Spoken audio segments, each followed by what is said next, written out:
Bonjour à tout le monde. Alors, contrairement à mes collègues, moi, mon activité principale n'est plus l'archéologie de terrain. Ça a été le cas à une époque, mais aujourd'hui, on va dire que j'ai plus le temps. Mon travail, l'essentiel de mon travail concerne la gestion des collections du musée archéologique, qui totalise à peu près 15 000 objets, auxquels il faut ajouter 30 à 35 000 éléments naturels. Donc, notre travail, c'est de faire l'inventaire. Ça a pris 20 ans. Ça s'est terminé en 2019 avec la donation des collections à la ville de Vannes. Mais depuis, le meilleur, je dirais, arrive. C'est-à-dire que maintenant que les collections sont inventoriées, même sommairement, l'idée, c'est d'aller un peu plus loin dans l'étude, dans l'identification des différents objets. Et puis, notre rencontre avec Dominique Frère, il y a pas mal d'années déjà, on va dire début des années 2000, et puis depuis 3 ans, ça a été de se pencher sur les céramiques alimentaires, thématique d'aujourd'hui. Et puis, parmi les collections qui ont été collectées ou fouillées ou collectées par la Polymatique, il y a des objets insolites. Alors, avant de rentrer dans le détail de ces jarres de Quiberon, je prendrai un exemple. Si on prend le catalogue d'inventaire du musée archéologique de 1921, qui a été publié par Marsil, il cite par exemple, alors des charniers anglais, on verra s'ils sont anglais ou pas, mais il cite aussi par exemple des vases acoustiques. Donc on a dans la collection 4 vases acoustiques assez étranges, qui n'ont pas de fond plat, qui sont globulaires, 2 petits et 2 gros. Les 2 petits sont peut-être des vases acoustiques, ça aujourd'hui j'en sais rien. Par contre les 2 grands sont glaçurés vers l'intérieur et après étude s'avèrent être non pas des vases mais des amphores espagnoles à huile du XVIe siècle. Voilà, en lien avec l'époque de la Ligue et du débarquement des Espagnols à Saint-Nazaire. Vous voyez un peu le regard qu'on peut avoir au début du XXe siècle et aujourd'hui sur des objets qui sont dans les collections. Alors, une première correction.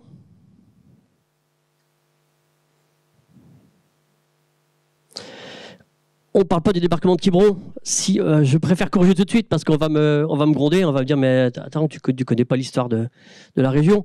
Le débarquement a été fait à Carnac. On parle de l'affaire de Quiberon, on parle de l'expédition de Quiberon, mais en réalité, les troupes ont débarqué à Carnac avant de s'aventurer sur la presqu'île. Alors, un rappel historique, je ne vais pas vous faire l'histoire de l'affaire de Quiberon parce que c'est un sujet très compliqué, très long, encore sensible dans les esprits de nos Morbihanais et un peu plus loin. En résumé, on est en 1795, il y a eu la Révolution française, donc les nobles ont fui la France dès le début de la Révolution, ils sont partis à l'étranger, bon nombre en Allemagne, mais aussi un très grand nombre en Angleterre. Et puis, la Bretagne, qui à l'origine est une province, je dirais, pro-révolutionnaire, puisqu'elle a signé des cahiers, des doléances, et puis finalement, elle considère que c'est une bonne chose. Donc, c'est une province qui est pour la Révolution. Et puis, il se passe ce que vous connaissez, la terreur, en 1792, avec la maltraitance, pour parler simplement des prêtres, et puis des difficultés par rapport au culte catholique. Et finalement, il y a un revirement un peu dans les mentalités, ce qui va donner de la chonnerie. Et de l'autre côté, évidemment, on a aussi les royalistes qui veulent renverser le pouvoir. Donc ils vont organiser, avec l'aide des Anglais, bien sûr, toujours prompte à déstabiliser les Français. Donc ils vont organiser une expédition importante. Vous voyez, j'ai résumé 60 navires pour le transport de troupes et des marchandises, plusieurs navires de guerre, des milliers de soldats français immigrés, 5 régiments. Des régiments donc pilotés par des officiers royalistes. Et donc, ils partent d'Angleterre et puis ils vont débarquer fin juin 95 sur les plages de Saint-Colomban à Carnac. Donc, rapidement, ils déchargent des marchandises, les troupes. Et l'objectif, je dirais politique, c'est de prendre rapidement Auray, puis de monter sur Vannes, Rennes, et avec d'autres débarquements prévus, je crois, en Normandie et ailleurs, c'est d'aller sur Paris et de relancer le pouvoir. Ça va pas se passer comme ça, puisqu'en fait, ils vont bien attaquer Auray, le fort de Penthièvre, mais il y a des dissensions au sein des 2 principaux chefs de régiment. Et ils veulent en fait prendre une petite revanche sur les Républicains et ils vont aller attaquer le malheureux fort de Penthièvre, sur la presqu'île de Quiberon. Donc ils vont le prendre sans difficulté, mais ça va laisser le temps aux troupes, républicaines, notamment de Hoche, de se regrouper, qui étaient à Vannes, en petit comité, et finalement de foncer sur Auray, reprendre Auray. Et là, ça va être en fait le retrait. Alors, là, ici, une faute de frappe. Le retrait des troupes royalistes. En fait, elles vont se réfugier sur la presqu'île de Quiberon et pendant plusieurs semaines, ça va être une lutte acharnée avec un recul inexorable des troupes royalistes dans la presqu'île pour aboutir à la fin de juillet près du Fort-Neuf à Port-Aliguin où il y va y avoir une défaite et une reddition. Le résultat de ça, c'est qu'il y aura des procès. Donc il y aura beaucoup de personnes fusillées sommairement, aussi bien sur Quiberon, mais il y aura aussi des procès sur Quiberon, Auray et puis Vannes, avec bien sûr des centaines de personnes fusillées sur la Garenne. Donc vous voyez, c'est un sujet quand même sensible. Tout ça pour de malheureux jarres. Alors revenons à nos moutons, à nos jarres. Parmi les objets, je dirais, qui sont au musée de Vannes, alors c'est un événement assez important dans l'histoire, je dirais, régionale, mais aussi nationale, parce que ça aurait pu avoir une issue différente. Il y a peu de traces matérielles. Alors, il y a quelques petites tranchées, il y a quelques petits monticules du côté du Bégot, à Ploernel. Il y a beaucoup d'écrits. Par contre, ceux qui s'intéressent au sujet, il y a eu beaucoup de publications d'officiers qui ont vécu ces événements, des écrits anciens et récents. Et puis au musée, on a des petits objets qui sont assez symbolique, assez fort, puisqu'on y a une très belle plaque d'insigne du régiment d'Hector. Donc c'est un très bel objet historique, l'un des régiments qui avait débarqué à Carnac. On a aussi un porte-étoupie. Alors vous voyez, ce sont des objets pas très courants, une sorte de petite capsule qui se ferme dans laquelle il y avait des mèches pour les fusils. Donc vous voyez, les objets rentrés en 1881, 1889, ce sont des dons. Et puis en 1880, le nouveau conservateur du musée archéologique, le chanoine Joseph-Marie Lemené, qui était prompt à faire des acquisitions. Sous son mandat, beaucoup d'objets ont été achetés. La politique avait sans doute des moyens financiers, un petit peu comme aujourd'hui, pour financer ce séminaire, on va dire. Et il mentionne acheter en 1880 2 charniers anglais ayant servi en 1795 lors de l'expédition de Quiberon. Alors, voici ces 2 charniers, voilà, conservés, donc présentés comme d'origine anglaise. Ce sont de grandes jarres en terre cuite. Celle de gauche qui est intacte fait 80 cm de haut pour environ 57 à 60 cm de diamètre pour la panse. La deuxième jarre est fragmentée, malheureusement. Donc, une partie était dans le jardin de Château-Gaillard. Et puis, les autres fragments, j'ai commencé à les retrouver petit à petit dans l'appentis, dans des caisses de minéraux. Ils étaient un peu disséminés, voilà. Ils s'étaient un peu égarés. Donc, ils ont été regroupés. Ces deux jarres, donc, elles ont une forme assez caractéristique.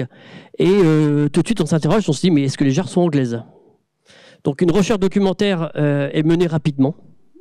Grâce à Internet, aujourd'hui, vous tapez quelques mots-clés et vous avez tout de suite des images qui apparaissent. Alors évidemment, on va apparaître assez rapidement des photographies sur différents sites, notamment des sites britanniques, où on voit apparaître tout un ensemble de jarres très proches des nôtres. Alors je vous passe le détail, on verra plus tard, il y a différents types de jarres qui ont été produites en Italie. Et à différentes formes, typologies. Je me suis focalisé plutôt sur celles qui nous concernent aujourd'hui. Vous voyez quand même qu'il y a des différences à la fois au niveau des formes. Certaines ont des cannelures, des bourrelets, des motifs différents. Donc ces jarres, voilà, a priori, elles proviennent d'Italie et précisément de Toscane. Alors, une petite carte pour se situer, donc la Toscane, donc on est une région sur l'ouest de la péninsule italienne. Le lieu qui nous intéresse, le lieu de production, est pressenti à Montelupo. On est à quelques kilomètres à l'ouest de Florence et on est sur la rivière Arno qui permettait de relier Florence à la mer. C'est pas anodin puisque on voit que différentes époques, il y a à la fois ceux qui produisent les récipients puis il y a ceux qui produisent le contenu. C'est pas forcément les mêmes. Alors ces jarres, merci aux Anglais, faut quand même le dire, parce qu'ils ont quand même mené avant nous des études poussées, des études documentaires, d'abord parce qu'ils ont une méthodologie assez pointue sur la céramique, et puis aussi que dans le cas présent, en fait, on va voir que ces jarres, elles ont été beaucoup commercées vers l'Angleterre. Donc ils en avaient beaucoup chez eux, et donc c'était l'occasion de faire des études typologiques. Alors il y a différents types de jarres de Montelupo du XVIIIe siècle, je ne vais pas préciser, mais c'est essentiellement XVIIIe. Il y a des productions céramiques plus anciennes. Le but aujourd'hui, c'est plutôt de nous focaliser sur les jarres XVIIIe, qui vont perdurer un petit peu au siècle suivant, mais c'est vraiment, on va dire, l'âge d'or pour ce type de jarres. Il y a différentes tailles, différentes formes. Les nôtres s'apparentent tout à fait à celles que l'on a à droite, le type B, qui sont des productions de jarres plutôt seconde moitié XVIIIe siècle. Ce qui est assez remarquable, et ça c'est aussi les Anglais qui l'ont fait, c'est que ce sont des jarres présumées pour le transport d'huile alimentaire, notamment d'huile d'olive, et qu'on retrouve en très nombreux exemplaires en Europe, notamment en Angleterre, mais aussi en Amérique du Nord, Amérique du Sud, et aussi en Asie. Donc c'est vraiment des jarres qui servaient au transport d'huile pour accompagner les troupes embarquées sur les navires de guerre. Alors du coup on se dit, mais voilà, la question avec Dominique, c'est mais ces jarres, donc ce sont des jarres italiennes qui ont été sans doute ramenées en Angleterre et qui ont pu servir comme réemploi, comme charnier alimentaire lors de l'affaire de Quiberon. Voilà l'hypothèse de départ. Donc on se dit, bon, et puis évidemment, la chance c'est qu'entre-temps, Nicolas Garnier entre dans la danse et se propose de faire des analyses de pâtes. Donc chose qu'on va faire en 2020 ou 2021, je ne sais plus, avec le Covid, les dates se confondent. Alors je vous mets le texte littéral, la conclusion, hein, parce que ça prend plusieurs pages. Et là, non plus, je suis pas spécialiste des graphiques et des courbes. Je laisserai peut-être Nicolas nous dire ce qu'il en pense. En tout cas, voici les conclusions de la première jarre. Donc, elle ne montre pas de marqueur d'un matériau d'imperméabilisation. Elle a contenu une grande quantité de vin rouge et en moindre proportion un corps gras animal, ruminant, une huile végétale probablement brassicacée. La seconde, légèrement imperméabilisée de potes conifères, a contenu du vin rouge, là aussi un corps gras animal et rien d'autre. Donc la première surprise, c'est de se dire, mais mince, on est censé avoir des jarres qui ont transporté de l'huile d'olive en Angleterre et dans aucune des deux, il y a de l'huile d'olive. Pire, dans la seconde, on n'a même pas d'huile. Donc on s'interroge. En revanche, on a dans les deux cas, alors est-ce que c'est une préparation? Alors évidemment, c'est la question aussi qui est compliquée, c'est qu'il y a pu y avoir plusieurs contenus et on ne peut pas chronologiquement dire lequel a été avant, si les deux ont été en même temps. Donc là, on pourrait se mouiller en disant peut-être une préparation de vin rouge et de viande, donc un ragoût. Je crois que ça a été évoqué ou ce matin ou à table, lors du déjeuner. Alors les brassicacées, hein, j'ai regardé un petit peu ce que c'est, hein, ce sont des plantes herbacées. Alors peut-être que Nicolas pourra nous en dire plus. En matière d'huile, j'ai vu du colza, mais est-ce qu'il y a autre chose? Ça sera une question à creuser. Hein. Alors au-delà des contenus qui posent question, ces jarres-là aussi elles interrogent, parce qu'on se dit on est au XVIIIe siècle. Donc 18e, c'est tout proche de nous. Donc pourquoi faire des analyses, des recherches archéologiques alors qu'il suffit d'aller voir peut-être des archives anciennes en Italie. Moi, je parle pas italien, mais peut-être que les collègues auront plaisir à voyager en Italie. Et puis finalement, les Anglais ont aussi beaucoup travaillé sur le sujet. Et malgré tout ça, ils calent. Évidemment, l'archéologie, comme toujours, apporte des réponses, mais apporte aussi de nouvelles questions. Ce sont ces marques, ce sont de très belles marques qui sont estampées sous les anses. Donc les deux exemplaires ont des marques sous chacune des anses. Hein, je ne l'ai pas dit, mais vous voyez, on a une très belle anse en relief. Anse de préhension, hein, je dirais, lorsqu'on a un récipient assez gros comme ça, il suffit de le pencher et de le faire rouler sur le pied. Je veux dire, c'est comme un tonneau. Donc là, on a des anses de préhension pour éviter que ça se renverse. Et puis, de chaque côté, on voit de très belles marques estampées. La première, on a des initiales, IF, et puis un motif. Alors, c'est assez compliqué. J'ai regardé un peu les études anglaises. Ils disent pas trop ce qu'il y a dans les petites, on va dire, auréoles. Et puis, ce motif, pareil, ils n'en parlent pas non plus. Moi, j'ai envie d'y voir un papillon déjà. Voilà, c'est peut-être un blason, en tout cas, ça ressemble à un blason en forme de papillon. La seconde marque, plus énigmatique, encore des initiales NB, avec un motif qui évoque peut-être une encre, mais là, rien n'est moins sûr. Donc voilà ce qu'on peut dire. En tout cas, on n'en sait rien sur ces marques. Hypothèses sont multiples. Marques de potier, marques concernant les produits transportés, ou indications de précision sur à la fois le produit et la qualité du produit. Voilà les hypothèses qui ont été émises par les uns et par les autres. Alors les questions qui se posent, elles sont multiples. Hein. Il y a la question des contenus, où on pensait trouver l'huile d'olive, qui a priori le contenant majoritaire pour ces jarres du 18e, il n'y en a pas. Il n'y en a pas. Il y a ces contenants de vin rouge et de viande. Donc là, on peut se demander, est-ce que c'est un contenant d'origine? C'est-à-dire, est-ce que ces jarres ont servi autre que pour l'huile d'olive et auquel cas pour des préparations alimentaires? La question de la deuxième jarre était encore plus intéressante puisqu'on a pas du tout d'huile. Donc la question de l'huile peut-être de brassicacée, est-ce que c'est une production 18e en Italie? Je n'ai pas fait la recherche. Je sais qu'il y a une production importante plutôt dans le nord de la France, voire en Belgique, au niveau du colza, à la fin de l'époque moderne et à la fin du Moyen-Âge et au début de l'époque moderne. Et puis, on a la question de la jarre où il n'y a pas d'huile. Alors, il est possible aussi, pour ces jarres, qu'il y ait eu des ventes de jarres vides. C'est-à-dire qu'on peut très bien avoir une commande plus lointaine où on va acheter des jarres et les remplir beaucoup plus loin pour une fonction, notamment une fonction militaire. On n'est pas obligé d'avoir forcément des jarres d'huile d'olive systématiquement. Donc le réemploi que l'on pense initial n'est pas forcément la vérité. Après, il y a la question du mélange, de la préparation. Donc il faudra aussi faire une enquête. Alors, pour l'Italie, pour les huiles, pour l'Angleterre, pour les recettes de cuisine, savoir la cuisine qui est faite à partir de vin rouge et de viande animale, voir si c'était effectivement les plats majoritaires pour les troupes embarquées au XVIIIe siècle chez les Anglais. Et puis il reste aussi la question, bien sûr, des marques peintes. Alors là, les marques peintes, là c'est pareil, il n'y a pas d'explication non plus. Au-delà des estampilles visibles, on a aussi des motifs que l'on voit très bien encore conservés sur l'une des jarres. Je vais vous montrer la photo. Vous voyez, on la voit ici un petit peu. Alors avec le temps, elle s'est beaucoup estompée.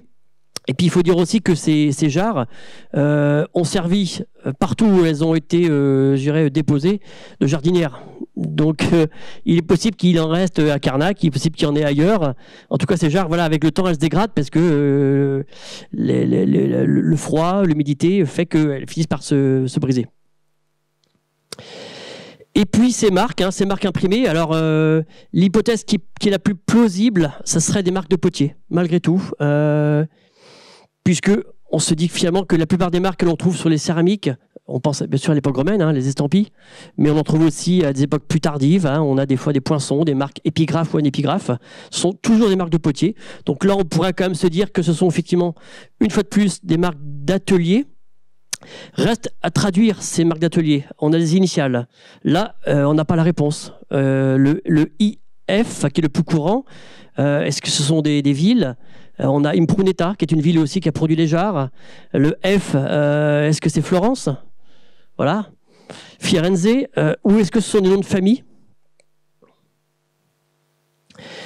Et en fait, moi j'ai envie de croire que c'est un nom de famille, peut-être Farfalle ou Farfaglia, puisqu'on a un papillon. Et je me dis quand même qu'on a parfois un côté un peu où on voit ça au Moyen-Âge, dans les blasons, où des gens vont reprendre des figurations qui rappellent leur nom de famille. Alors, dans le détail, hérisson, on va trouver... je vous invite à aller voir ça, c'est assez typique, où on a un motif qui est repris au Moyen-Âge pour figurer un nom proche de leur nom de famille. Au-delà, en guise de conclusion, parce que beaucoup de questions sont posées, moi je voudrais avoir un regard un peu plus généraliste. Au travers de l'exemple de ces jarres, en fait, ce que je veux dire, c'est que c'est de montrer comment nous, on appréhende les collections du musée. Notre rôle au musée, c'est de présenter les collections, donc les rendre visibles au public, c'est-à-dire les exposer de manière permanente, les faire parler. Et là, pour les faire parler, on compte sur les archéologues, sur les spécialistes, tous ceux qui interviennent avant, pendant et après pour nous dire ce que c'est. Donc les faire parler. Et puis ensuite, les objets nous racontent leur histoire. Et vous voyez que ces jarres, finalement, qui somme toute se sont trouvés débarqués à Carnac, nous racontent une histoire assez incroyable de parcours commerciaux, d'usages alimentaires. Et puis bien sûr leur redécouverte, puisque en fait à Vannes et ailleurs dans les musées, les objets ont plusieurs histoires. Il y a leur histoire initiale, celle de leur fonction de départ, de leur usage, puis de leur oubli, enfouissement ou disparition, et puis de leur redécouverte en fouille, et in fine leur acquisition au sein d'un musée. Et puis parfois, je dirais, l'histoire locale rejoint la grande histoire de France. Et c'est exactement le cas ici, où on voit que finalement des objets modestes comme ces jarres ou comme ces petits objets en bronze, un signe ou autre, ça va au-delà finalement de la vie quotidienne des gens, et ça peut parfois rejoindre l'histoire de France. Et donc finalement, un petit événement peut rejoindre l'histoire, et c'est en fait l'effet papillon. C'était ma conclusion.